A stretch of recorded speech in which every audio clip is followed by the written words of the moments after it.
What is the best anime of 2024? Now, a lot of people will quickly say that it's done. And to be honest, yeah, that makes sense. You know, I think it's quite fair for people to say that Dun is probably the most objective answer to being the best anime of this year. After all, this show has everything you can ask for. Banger songs, banger visuals, banger characters, banger plot, banger dialogue, banger actions, banger depressions, and most importantly, the most banger title of an episode I've ever seen in my life. Holy skibbity my ballsack please, because my dear viewers, this is peak right here. But that's fucking boring, alright? We all know that Dun is a good ass fucking show. I love it, you love it, everyone who watches it love it. We don't need all these people making the same tweets and videos covering Dun in order for us to recognize that yes, Dun is a great anime. It's extremely popular, it's very easy to get into, and it's most likely gonna win the title for being the best anime of 2024 in a lot of people's hearts. So rather than asking ourselves a question which we all already know the answer to, let's put a twist on it for once and ask yourself this one spicy and burning question instead. What is the most surprising anime you have personally enjoyed in 2024? What is that one anime that went under a lot of people's radar but still give you the same quality level of entertainment as the other more popular shows?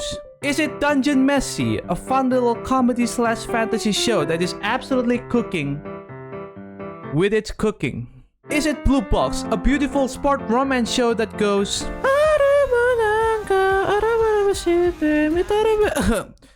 fuck. Is it Maho Shoujo ni Akogarete, a show where I hope nobody will actually put in their list of favorites? Is it Sentai Daishikaku, a show where Power Rangers are now the bad guys? Also, Blonde Makima. Is it How I Attended an All-Guys Mixture, a show that is so progressive that it ends up questioning everyone's sexuality, myself included? Is it Orb, an amazing show in which I haven't watched yet actually, but I heard it's pretty fucking good, so go watch it? Is it Ninja Kamui, a show which I don't even want to talk about actually, never mind.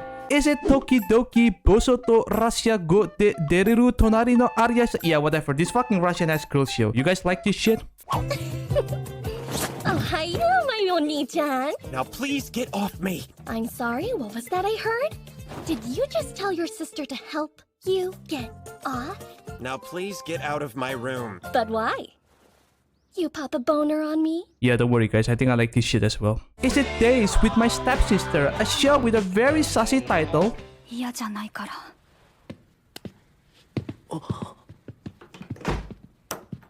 That's actually good. Is it If My Wife Becomes an Elementary School Student, yet another show with another sassy title that shouldn't have existed because the manga is better? Is it Shikandoko Noko Noko I can't fucking... And finally, is it McCain, a show which literally came out of nowhere that really likes to constantly flex its high-ass budget animation? This is how the opening looks like, by the way.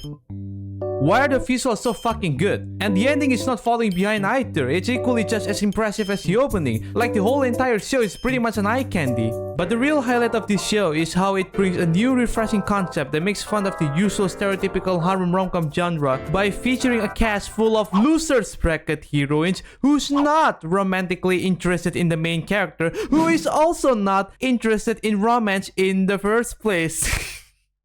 Ingenious! You know, seeing how this anime was given so much care and beautifully adapted by A1 Pictures, I was at one point really convinced that this show has a good potential to become the next Kaguya-sama, which was also made by the same studio. But now I don't know for sure, cause so far there hasn't been any news announcement for whether it will get a season 2 or not. Regardless though, McCain is definitely my top favorite pick when it comes to the most underrated and most underappreciated anime that has came out this year.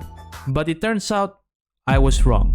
Because one day, while I was randomly scrolling my Netflix catalog, I happened to stumble upon a short 10-episode anime series titled SHOSHIMIN, which in English is officially translated into How to Become Ordinary. And oh boy, was it anything but ordinary.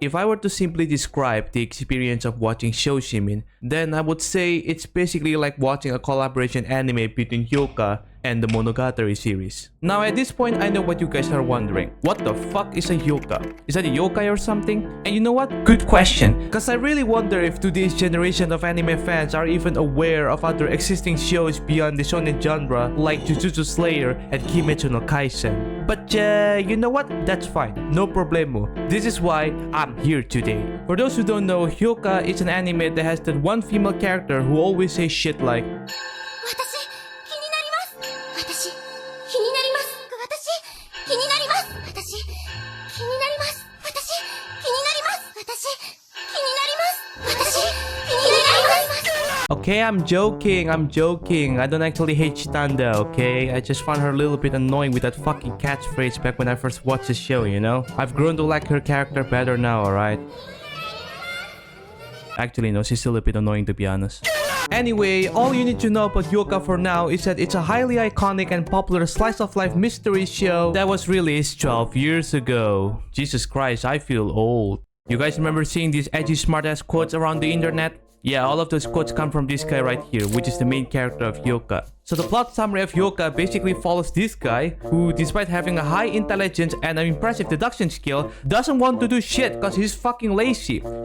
Hashtag literally me, am I right guys? But after he's forced to join the literature club by his friends, they begin exploring and solving various mysteries around the school as well as in their personal life. And that's pretty much it. Now SHOSHIMIN, the new anime series by the same creator as hyouka, has a similar yet slightly different premise. Because if the main character of hyouka is acting very passive towards his own intelligence and doesn't like to show it off, then the main character of SHOSHIMIN, Kobato Jogoro, is the complete opposite of that. He is an extremely proud and smart person with an excellent detective skill, but unfortunately, he has a bad habit of meddling into other people's business a little bit too much. And what happens if you're a nosy and annoying person to be around? That's right, people stay away from you. Or as Netflix will describe it, this boy got traumatized.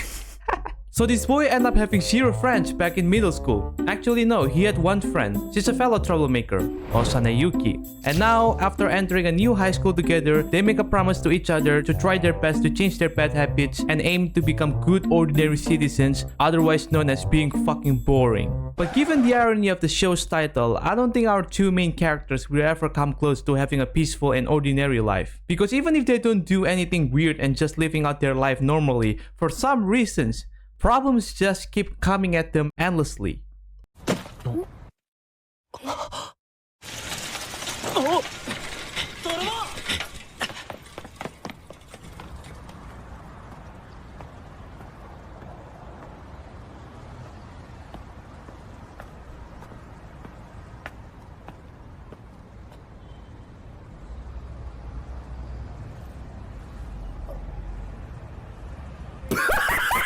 But hey, that's life. Everyone experiences this kind of thing from time to time. You can't control it. Shit just happens, you know? And this is exactly where the yokai magic comes in, because similar to its predecessor, SHOSHIMIN is not like your usual detective show where there is a high stake and a murder case to be solved or something. But rather, this show is all about keeping life interesting by having fun in discovering little mysteries that sometimes occur in your usual mundane everyday situations. Like there's this scenario in this one episode where this guy apparently managed to make his hot milk chocolates without getting the sink wet in a way that should not be possible. And they really did such a great job to make it seem like it's the most fucking first world problem to ever exist. Like what am I watching? This is so whimsical and silly, but also weirdly charming at the same time. They not only dedicate a whole episode to it, right? But these characters are also unapologetically serious about solving this minor ass trivial mystery that I can't help but get invested in it as well. Like now I need to know, how the hell did he make his damn milk chocolates? There's also this one episode where Kobato suddenly decides to eat one of the cakes instead of waiting for Osane first so that they could eat it together. And upon realizing this, bro is now like, ah shit, how the fuck do I make her believe that there was only 2 cakes on the table from the beginning instead of 3? So now, the whole episode is no longer about solving a mystery caused by external factors, but instead, it's all about creating a brand new mystery case to cover up your mistakes and hoping that the other person never realized what happened. And that's not only fucking interesting, that's also extremely relatable. Like, holy shit, I do that. Sometimes I just take other people's food without thinking, and then I have to try my best to make sure the other person doesn't notice that their food is missing. Everyone do this shit at least once, alright? I'm sure I'm not the only one here. Again, what makes SHOSHIMIN so uniquely appealing compared to other mystery shows is its subtle ability to draw out serious mystery from what's supposedly just an ordinary daily life activity and turn it into something entertaining to watch. And although you can classify SHOSHIMIN as a slice of life show, at the end of the day, it is also a mystery show. Which means that at the end of every case, there's always going to be some sort of punchline to serve as a final conclusion. And I'm not proud to admit it, but the punchlines of this show are always so freaking good that I always find myself laughing at the end of every episode. Okay, what else can I say about this show? Alright, this show is goddamn beautiful. What a fucking vibe. Like, I love the atmosphere oozing from each frame and second of the show. From the beginning of episode 1 until the end of episode 10, this show somehow just consistently delivers movie quality production like it's no big deal. Aside from the obvious black bars at the top and the bottom of the screen to make the show look more cinematic, there are many other interesting details in how they decide to play around with the visuals. Earlier, I mentioned how watching SHOSHIMIN feels like watching a collaboration anime between Hyouka and the Monogatari series, and that's because, as a diehard Monogatari fan, it's really hard to not notice some kind of resemblance to the Monogatari series, at least in terms of the anime's visual direction. From the rapid cuts between scenes to the quick flashes of text on screen, the occasional use of visual metaphors, changing location mid-conversation, dialogue segments taking place in minimalist backgrounds, and the inclusion of real-life footage in the ending sequence. With all of these pieces in place, I would find it hard to believe if Studio Lapintrack actually never took inspiration from Studio Shaft when adapting the SHOSHIMIN series, because all of these visual elements are part of the distinct characteristic style that define the Monogatari series viewing experience. And it's not like I'm complaining, by the way, because why would I? This kind of artistic choice of visual experimental storytelling is what made me fall in love with the Monogatari series in the first place. This is exactly right up in my alley. I enjoy this shit. I vibe with this shit. It makes me happy that there are more shows which have implemented this similar kind of style. All I can say in return is just itadaki fucking masu. So Draglance, basically what you're telling us is that SHOSHIMIN is essentially just hyouka, but with a little bit of Monogatari aesthetics. Is that it? Yes. Yes, that's right. You're goddamn right. Except You got one part of that wrong, because SHOSHIMIN is not hyouka.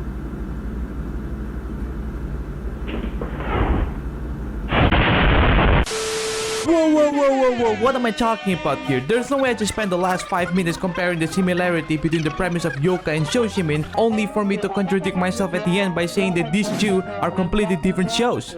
Well, hear me out, because I have a confession to make. I don't like hyouka. Okay, let me rephrase my words. I enjoy hyouka. I don't dislike it. I just don't find it as impressive as other people make it out to be. One of my biggest problems with hyouka is that I never really understood what the show is supposed to be about. It's a slice of life show where a group of friends goes around solving mysterious riddles at school and in their daily life. I get that.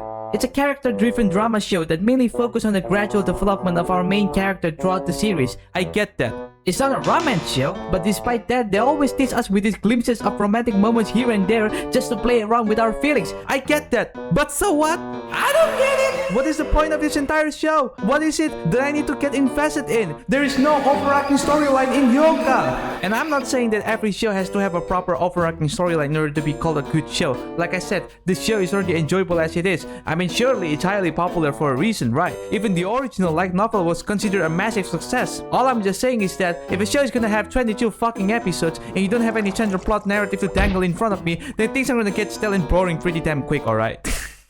I know it's a mere problem, okay? Shut up. Better change this video title into 21-year-old man bitching about not understanding what people like about hyouka 12 years after it was released. But that's what makes it weird, isn't it? Because if I'm not so much into hyouka in the first place, then why would I be intrigued by another series made by the same creator and even choosing it as my favorite anime of 2024 among all the other great shows this year? Well, simple. Because SHOSHIMIN is different. Okay, I'm joking. The reason why I drew many comparisons between Hyouka and SHOSHIMIN early on was to introduce and familiarize you guys with what to expect from the show, because a lot of people might have watched Hyouka in the past, or at the very least should have heard of it at some point. But the same can't be said about SHOSHIMIN. Like, I bet most of you guys watching right now probably only just knew about the anime from this video. You're welcome, by the way. The only similarity that SHOSHIMIN shares with Hyouka is its initial premise and high school life settings. That's it. Anything beyond that first impression and what unfolds as the show continues on takes a completely different direction. And this is where we finally get to the good part of this video.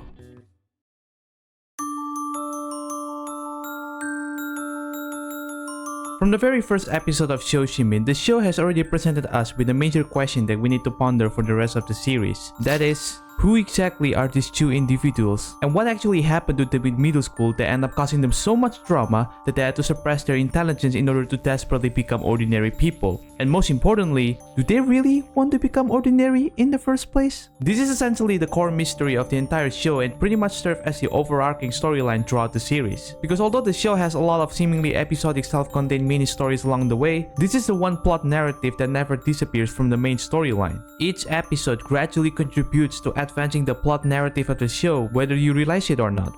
Actually, it all just depends on how much you pay attention to the show, really. Like, your understanding is basically dependent on how observant you are of the show. So yeah, it's one of those shows.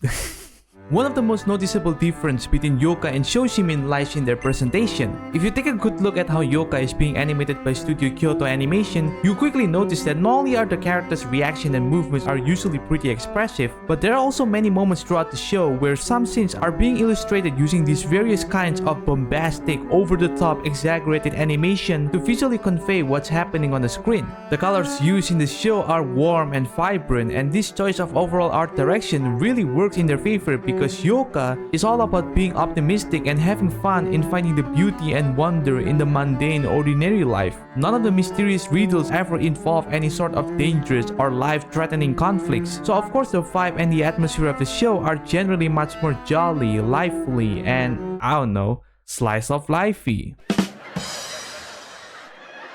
However, in SHOSHIMIN, things are kind of the opposite. Unlike Hyouka, the show often used a mix of muted color palettes, focusing on beige and gray shading to create a more mature vibe and realistic atmosphere. The characters in the story don't behave in a quirky way like many other anime characters usually do. They actually talk and engage in conversation just like normal people do in real life, making the show feel much more humane and grounded. Even in happy and positive moments when no particular trouble is happening, they always make sure to not let the characters go overboard with their reactions and keep them as natural as possible. In fact, this anime has like zero background music.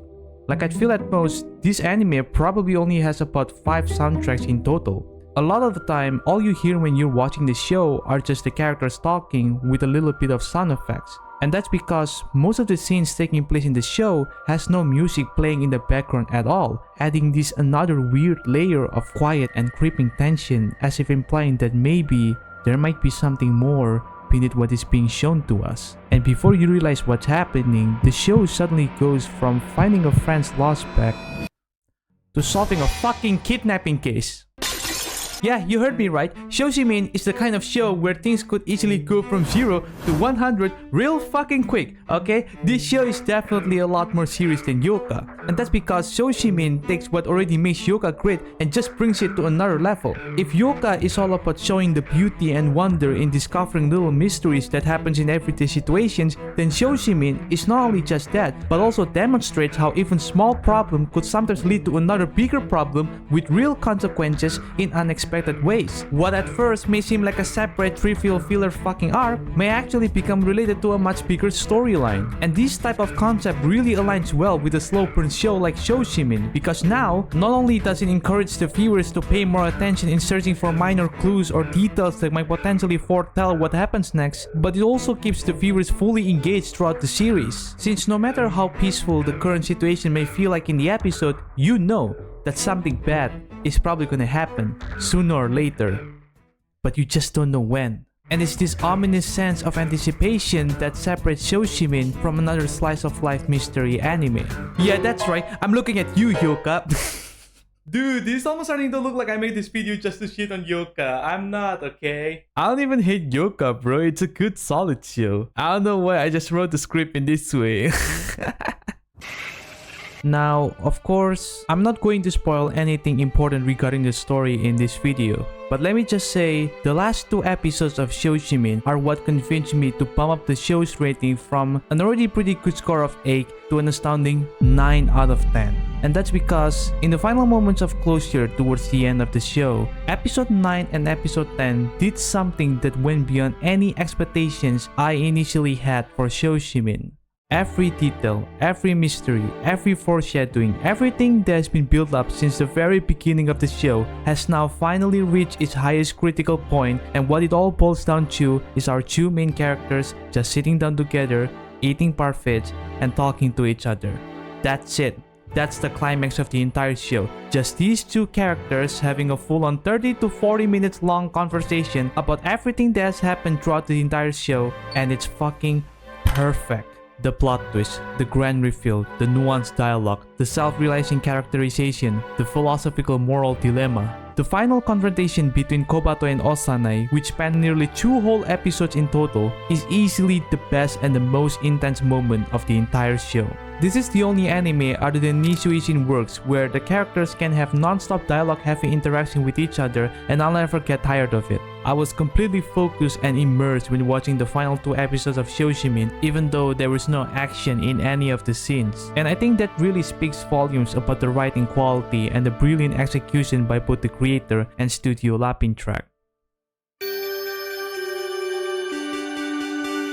You know, I'm really glad I decided to give this show a random chance because I was genuinely surprised by how good this show ended up being, especially considering the fact that nobody talked about it, nobody fucking watched it or even knew it existed. Like, holy shit, this anime is like the hidden gem of the hidden gems of 2024. Now, although SHOSHIMIN might not be that popular in the West, somehow, thankfully, the show has managed to gain a pretty positive reception among the local fans in Japan, and because of that, we're gonna have a 2nd season. And it's coming up very soon, like it's starting around April next year, spring 2025. That's so quick! So yeah, it appears as if Studio Lapintrack is fully committed to adapting the entire SHOSHIMIN series, much like how Studio Shaft did with the Monogatari series. And to that, I say, hell yeah bitch, I'll take that shit, thank you very much. I feel like the series still has a lot of interesting material left to explore, and seeing how they introduce some new characters at the end of the 1st season, I believe that the real story is only just beginning, and it's definitely gonna get even more hectic moving forward, because man,